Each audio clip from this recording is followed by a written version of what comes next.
Magandang buhay! Nako, maghahanap tayo ng kamunggay, balunggay, moringa, malunggay. Saan ba tayo maghahanap? Di sa kapitbahay.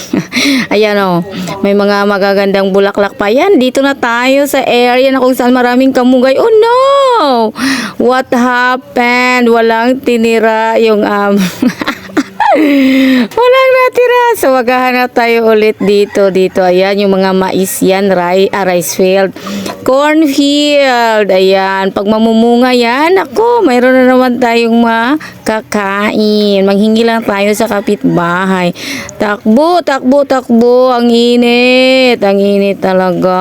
Maghahanap tayo ng kamunggay. Ayan. Parang meron ako natagpuan. Ayan, medyo mababa lang siya. Maabot lang ng aking kamay. Churen! Ako. Patay tayo sa may-ari nito. May-ari ba talaga? Or tinanim? Okay. Ayan. Ako, malalaman na talaga na ako ang salarin yan. Ay, come on guys, live. Ito talaga yung araw-araw na palaging kinakain ng mga Cebuanos of Cebu Mall Buwal. Ayan, nagmo-model pa ako ng dala kong kamonggay. Churan! Ayan, preparing na. Thank you so much for watching. God bless. Share.